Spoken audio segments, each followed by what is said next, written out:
YSR Congress party అధికార ప్రతినిధి శివశంకర్ గారు ఉన్నారు. శివశంకర్ గారు చెప్పండి, ఏమిటి ఈ ఎన్డీఏలో చేరుతున్నామని ఆహ్వానం వచ్చిందని అచ్చెన్నాయుడు గారు చెప్పారు, చంద్రబాబు గారు చెప్పలేదు, కానీ ఆ డైరెక్ట్గా ఇంతవరకు ఆయన చెప్పలేదు. నిన్న పవన్ కళ్యాణ్ గారు నిన్న మొన్న మాట్లాడుతూ టీడీపీని బీజేపీని కలపడానికి నానా పాట్లు పడుతున్నానని చెప్పాడు.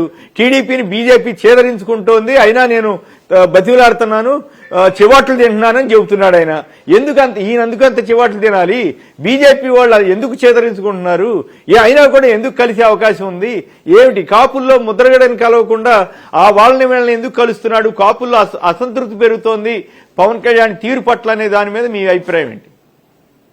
ఒకటి సార్, మీరు అన్నట్టు పవన్ కళ్యాణ్ అనేటువంటి చెప్పిన మాటల్లో బీజేపీ అనేటువంటిది టీడీపీని చీత్కరించుకుంటుంది అనేటువంటిది వాస్తవం. ఎందుకంటే నరేంద్ర మోదీ గారిని మీరు అన్నారు ఇందాక, మన బాజీ గారిని పట్టుకొని నిజాలు మాట్లాడారు.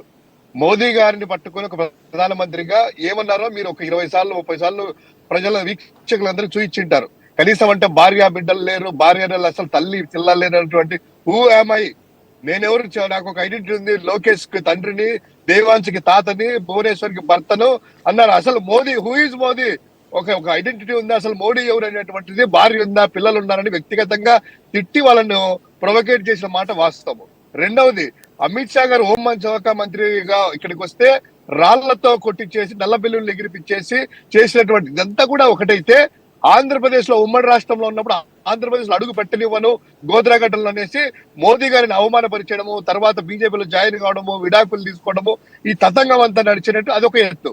రెండవది, మీరు అన్నట్టు ఎక్కడైతే సార్ పూర్తిగా ఏమంటారు, ఈ అవినీతి అనేటువంటిది ఏవి స్థాయిలో చేశారనేటువంటిది మోదీ గారు స్వయంగా వచ్చి పోలవరం ఏటీఎం లాగా లాక్కున్నారు, ఏటీఎం లాగా తీసుకున్నారనేటువంటిది ఒక డైరెక్ట్ అవినీతిలో దొరికి అమరావతిలో దొరికినటువంటి వాస్తవాల దగ్గర ఉన్నాయి. కాబట్టి ప్రజల్లో ఇంత మంచిగా ఉంది, రామ జన్మభూమి కట్టించేసి దేశంలో ఒక 400 సీట్లు టార్గెట్ వెళ్తున్నాం కదా, ఈ టైంలో ఇలాంటి వాళ్ళతో పొత్తు పెట్టుకుంటే ఆ మరకలు మాకు అంటుకుంటాయి కదా అనేటువంటిది బీజేపీ భయపడుతుంటే, సోకాళ్ళు జనసేన అనేటువంటి పవన్ కళ్యాణ్ పాపం ఏం చేస్తారంటే, ఆయనకు ఒక టాస్క్ ఇచ్చాడు చంద్రబాబు నాయుడు, నువ్వేం చేస్తావో తెలియదు నాకు, మోదీతో జంట కట్టవయ్యా, నీకేం చేయగలంటే చూస్తాననేసి, కాపులు తాకట్టు పెట్టినా పర్వాలేదు ఇంకోటి అనేసి. సో అందులో భాగంగా ఇతను చేయలేనటువంటి ప్రయత్నాలన్నీ కూడా చేస్తా ఉన్నాడు. కానీ లాస్ట్ కు కాపులు చీదరించుకున్నా, ఎందుకు కాపులు చీదరించుకుంటారంటే సార్, పూర్తిగా ఎందుకయ్యా మనము సీట్లన్నీ కూడాను, మన ఓట్లన్నీ కూడా వాళ్ళకే ఇచ్చేసి ముఖ్యమంత్రి పీఠం ఆయనకి ఎందుకు కావాలి? లాస్ట్ కు లోకేష్ కూడా ఇంటర్వ్యూలో ఏది మన యువగలం అయిపోయిన తర్వాత ఇంటర్వ్యూలు ఇస్తా, ముఖ్యమంత్రిగా ఏమైనా పవర్ షేరింగ్ ఉంటుందా అంటే, చీచీ వాళ్ళతో షేరింగ్ నేలా అంటాడు. పోనీ డిప్యూటీ సీఎం అన్నా ఇస్తారా పాపం పవన్ కళ్యాణ్ కంటే? డిప్యూటీ సీఎం కూడా ఇవ్వము, పార్టీ అధ్యక్షుడు మన చంద్రబాబు నాయుడు గారి మాట ఏదైతే ఉందో అతని మాట వినాల్సిందే, ఇతను కేవలం ఒక శాసనసభ్యుడిగా చేస్తాం మేము అనేటువంటిది అన్నారు. సో దీంతో కాపులు రగిలిపోతున్నారు సార్.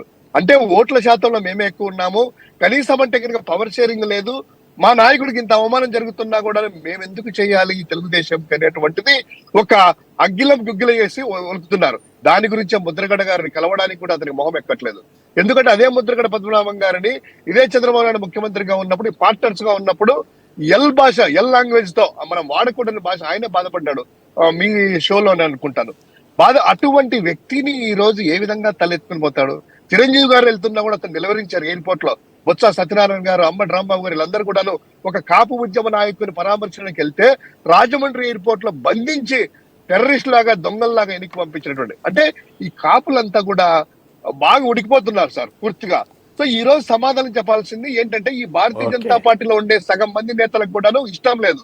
మొన్నేదో విష్ణువర్ధన్ రెడ్డి ఎక్కడో మాట్లాడుతూ మీడియాలో పాపం ఆయన బీజేపీ అనుకూలుడు, అతను మాట్లాడేది చేస్తే కనుక ఆంధ్రజ్యోతి పేపర్ లో గమనించారో లేదా, పెద్ద పెద్ద బ్యానర్ లో విష్ణువర్ధన్ రెడ్డికి మందలింపు, విష్ణువర్ధన్ రెడ్డి పార్టీని తొలగిస్తారు అని ఒక భయాందోళన. ఇప్పుడు బాజీ గారు లాంటి వాళ్ళు మాట్లాడాలంటే అలాంటి భయానికి పోతున్నారు పాపం. ఎందుకంటే ఎక్కడ ఏమవుతుందని. సో భారతీయ జనతా పార్టీ అనుకూలమైన వాళ్ళు, అనుకూలమైన కులకు సంబంధించిన వాళ్ళు ఇంకొక 2 వర్గాలుగా ఈ విధంగా నడుస్తా ఉంది. సో ఏది ఏమైనా సరే ఈ భారతీయ జనతా పార్టీతో కోసము లాస్ట్ కి ఏంటంటే కనుక తెలుగుదేశం పార్టీని త్యాగం చేస్తూ ఒక మిత్రుడు చెప్తుండే అంటే ఇంకో రకంగా అట్లాగా శివశంకర్ గారు ఇంకో రకంగా తెలుగుదేశం పరువును కూడా పవన్ కళ్యాణ్ గారు బజార్ని పెట్టినట్లే కదా. భారతీయ జనతా పార్టీ ఏం చేదరించుకుందో ఏం పాడో తెలియదు కానీ ఈయన మాత్రం దేశమందరం చెబుతున్నాడు కదా, బీజేపీ వాళ్ళు చేదరించుకుంటున్నా, నేను బతిలాడుతున్నాను, నేను చివాట్లు వాళ్ళ కోసం టీడీపీ కోసం నేను చివాట్లు తింటున్నాను అని చెప్పడం ద్వారా తెలుగుదేశం పార్టీని బీజేపీ ఒక దిక్కుమాల పార్టీగా చూస్తోంది, పనికిరాని పార్టీగా చూస్తోందని పవన్ కళ్యాణ్ చెప్పినట్లే కదా. మరి అయినా కూడా పవన్ కళ్యాణ్ని ఏమయ్యా నువ్వేందా నువ్వు మా పరువు తీస్తున్నావు, నువ్వేందా ఇట్లా చెబుతున్నావని వీళ్ళు అడగట్లేదు. చివరికి ఇప్పుడు అచ్చెన్నాయుడు గారు వచ్చి ఈ ఎన్డీఏలో కలుస్తున్నామని ఆయన చెబుతున్నాడు. ఏం తమాషాగా అనిపించట్లేదు మీకు? కరెక్ట్ సార్, మీరు అంటే ట్రయాంగిల్ గేమ్ నడుస్తా ఉంది. వీళ్ళంతా కూడా ఒకరి అవసరాల కోసం ఒకరు ఏదో ఏంటంటే ఇక్కడ ఒక ప్రలోభాలకు గురవుతుంది సార్. భారతీయ జనతా పార్టీలో ఉండే ఒక వదిన గారు, మరదల గారు, అదే విధంగా ఇట్లా కొంతమంది కాళ్ళు ఉన్నారు కదా, సత్య, ఈ యొక్క మధ్యలో వెళ్ళినటువంటి కోవట్టులు ఉన్నారు కదా, సీఎం రమేష్, వీళ్ళ ఒత్తిడి తట్టుకోలేక వాళ్ళకు వన్ సైడ్ ఇన్ఫర్మేషన్ పంపిస్తూ ఏదో మాయ చేసేసి బతిమాలించుకొని ఒక అపాయింట్మెంట్ మాత్రం పెట్టించగలిగారు అమిత్ షా గారితో. ఆ రోజు నుంచి ఈ రోజు వరకు ఏది క్లారిటీ రాక గిలగిలా కొట్టుకుంటూ లాస్ట్కి ఏమవుతుందంటే మీరు అన్నట్టు ఈ యొక్క తెలుగుదేశం పార్టీ పరిస్థితి ఎలా ఉందంటే సాక్షాత్తు వారి భార్య చేతనే భువనేశ్వరి చేత ఈయన ఇక్కడ పోయి రెస్ట్ ఇచ్చేద్దాము అంటే, రెస్ట్ అంటే ఏంటి సార్ ఆమె ఉద్దేశంలో, ఇక రాజకీయాల నుంచి శాశ్వతంగా పక్కన పెడదాము. ఏంటంటే ఒక కండిషన్ ఉందంట, బీజేపీ వాళ్ళు ఏదో కండిషన్ పెట్టారంట, చంద్రబాబు నాయుడు పోటీ చేయొద్దు, చంద్రబాబు నాయుడు లేకుండా పవర్ షేరింగ్ లో భాగంగా పవన్ కళ్యాణ్కో లేకపోతే బీజేపీకో ఇవ్వాలి, చంద్రబాబు అనేటువంటి వ్యక్తికి కానీ తెలుగుదేశం కానీ ఉండకూడదు అనేటువంటి ఒక కండిషన్ పెట్టారు. దాని గురించి ఆయన రాజ్యసభలో ఎంపీకో అడిగి ఏదన్నా ఒక ఇన్సూరెన్స్ పాలసీ తీసుకోవాలనుకుంటున్నారంట సార్. ఏంది ఇన్సూరెన్స్ అంటే, ఎటు జగన్మోహన్ రెడ్డి గారి ప్రభుత్వం ఇక్కడ రాబోతుంది, మోదీ గారికి అనుకూలంగా అక్కడ ఉంది కాబట్టి రేపు 5 సంవత్సరాలు నన్ను టచ్ చేయకోకుండా స్కిల్ డెవలప్మెంట్ కేసులు కానీ ఇన్నర్ రింగ్ రోడ్లు కానీ ఏమి టచ్ చేయకోకుండా ఒక ఇన్సూరెన్స్ ఉండయా, నా భవితకు 5 ఏళ్ళు మీరు బాసటాన్ని నిలవండి అని ఒక ఇన్సూరెన్స్ పాలసీకి ఆయన అప్లై చేసుకున్నట్టు వింటున్నాం సార్.